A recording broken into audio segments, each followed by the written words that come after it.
Yung draft resolution ng Senado to de facto dismiss the impeachment of Vice President Sara Duterte. Anong basa po ninyo dito? Well, mukhang ano po, no? Although chismis pa lang naman siya, no? Marites level pa lang, pero... May confirmation na po si Senator Bato Galing na sa galing office sa na. opisina niya. Opo, pero dinedenay naman ni Senate President Chis Escudero. Sabi niya, hanggat hindi na i-file yan, it's a mere scrap of paper. So, kinakailangan i-file ni Senator Bato de la Rosa upang magkaroon siya ng epekto, no? Ako naman ang nais ng resolusyon na yan. Pero kung matutuloy iyan, very obvious, kumbaga man masusupplement yung iniisip ng mga tao na ang Senate President at ang buong Senado ay hindi sang-ayon sa pagtutuloy ng impeachment trial. Na I think optics-wise, tingin ko hindi maganda yan, lalo na kay Senate President Chis Escudero kung sakaling magre-re-elect siya sa I don't know if he's up for re-election by 2028. Pero sa ngayon pa lang, hindi maganda nagiging imahe niya.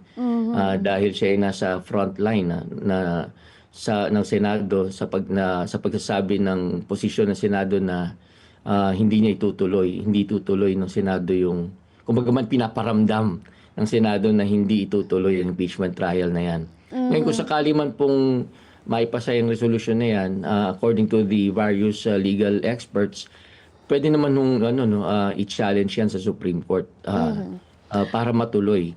Especially yung sinabi niya, one of the framers of the 1987 Constitution, si Attorney Christian Monsod, sabi niya, matutuloy yan kasi pwedeng i-challenge sa Supreme Court at ang kakampihan ng Supreme Court ay yung Constitution.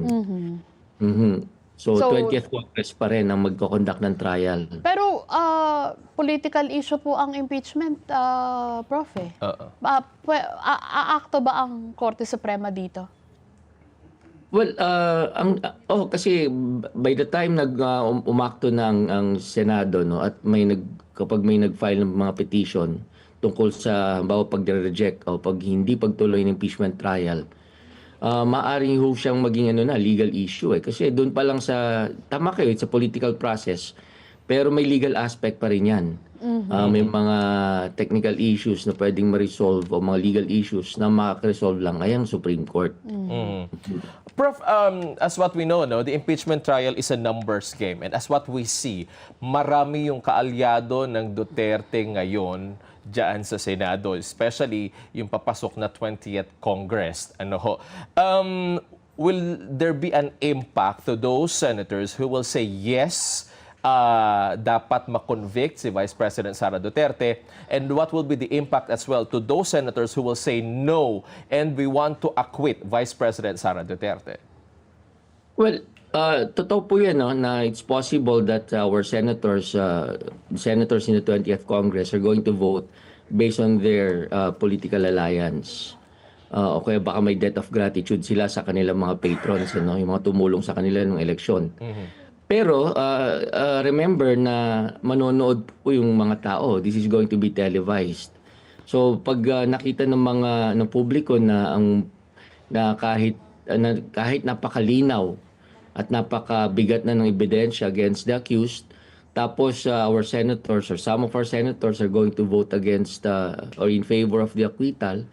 Samantalang halimbawa yung mga nilabas na ebidensya ng prosecution team ay nagsasabi na guilty, halimbawa yung suspect, then it's going to create a bad image for the senators who voted in favor of the acquittal.